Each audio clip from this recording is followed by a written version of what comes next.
Entah berapa lama Pasek Gelgel Sari Tegal bermukim di Banjar Tegal, Desa Pemecutan, banyak menurunkan keturunan laki perempuan. Lama kelamaan di samping yang tetap tinggal di Banjar Tegal Gede, ada pula yang pindah ke tempat lain sehingga banyak keturunan Pasek Gelgel Sari Tegal berada. Om Swastiastu, warganet yang beriman dimanapun berada. Kali ini saya melanjutkan membacakan tentang babat Pasek, yaitu pitekat-pitekat atau pesan-pesan dari Pasek Gelgel Sari Tegal kepada keturunannya. Saya akan bacakan.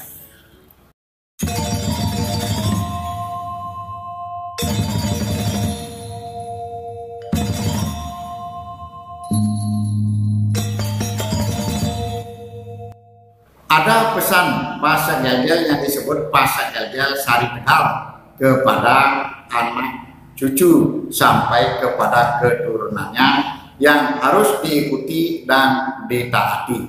Demikianlah pesannya.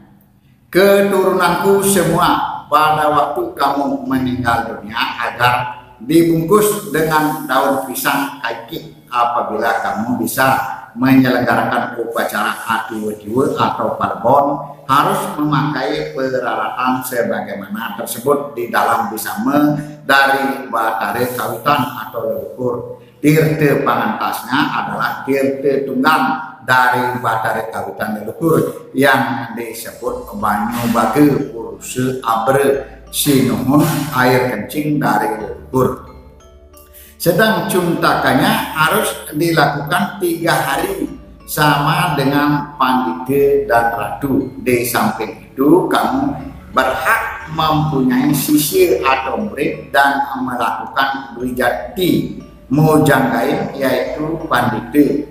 Demikianlah, dan jangan kamu tidak percaya atau tidak percaya dengan bisame dari para leluhur, sebab sangat berbahaya, dan apabila kamu melanggar atau menyimpang dari amanat atau pesan leluhur pasti kamu tersesat sebagaimana sudah tercantum di dalam prasasti yang terbuat dari lempengan tembaga. Dan kalau kamu ingat dengan dirimu, jangan hendaknya kamu lalai dan mengabaikan serta melupakannya. Jangan kamu berbicara sumbang dan kurang memperhatikan pura kawitan sebagai asal usulmu, yaitu lempuyang mahir ratu pasang mesaki gelgel dasar kuana dan pura sida yukti. Kamu pasang semua berasal dari satu sumber dan harus menyatakan bersaudara, tidak boleh menyebut diri dalam warga sepupu lebih dari 2 kali atau sepupu saja. Kamu Pasek Gelgel pendisi angkas toh jiwa padang subadre gaduh dan ke ngukuhin kubayan salahin pratike dan lainnya. Itulah keluarganya. Sejak dahulu boleh saling ambil mengambil, tidak boleh mengadakan sumpah atau cor dengan saudaramu yang satu kawitan leluhur. Entah berapa lama Pasek Gelgel Sari Tegal bermukim di Banjar Tegal, Desa Pemecutan, banyak menurunkan keturunan laki perempuan. Ada yang bahagia dan ada yang kurang bahagia, ada yang pandai tetapi ada yang kurang pandai, ada yang kaya dan ada yang miskin. Lama kelamaan di samping yang tetap tinggal di Banjar Tegal Gede, ada pula yang pindah ke tempat lain sehingga banyak keturunan Pasek Gelgel Sari Tegal berada di seluruh Bali.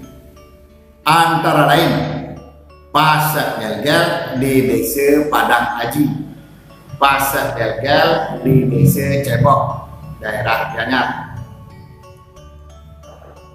Di samping itu Pasek Gelgel di Tabanan, Pasek Gelgel di Desa Kabeh-Kabeh, Pasek Gelgel di Desa Kediri, Pasar Gel-Gel di Desa Penebel, Pasar Gel-Gel di Banjar Kebon, Pantiran, Desa Pupuan, daerah Tabanan. Pasar Gel-Gel di Desa Jagerage, daerah Buleleng. Pasar Gel-Gel di Desa Budeng. Pasar Gel-Gel di Desa Dauh Waru. Pasar Gel-Gel di Desa Tegal Cangkring. Pasar Gel-Gel di Desa Tegal Asih. Pasar Gel-Gel di Baler, Balai Agung. Pasar Gel-Gel di Desa Martesari, daerah Jemberana.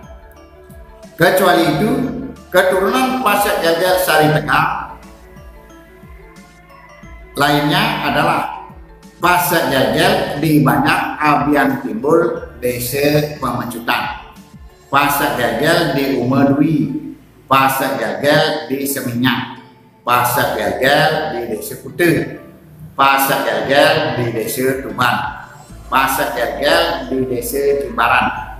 Pasar Gel-Gel di Suwung Kaje. Pasar Gel-Gel di Banjar Sawangan, Desa Walu. Pasar Gel-Gel di Desa Sanur. Pasar Gel-Gel di Desa Sempili. Pasar Gel-Gel di Kesambi. Pasar Gel-Gel di Desa Kerobakan.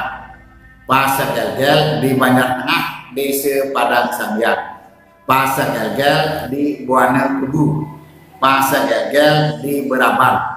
Pasar Gel-Gel di Desa Lukluk. Pasar Gel-Gel di Desa Kapal.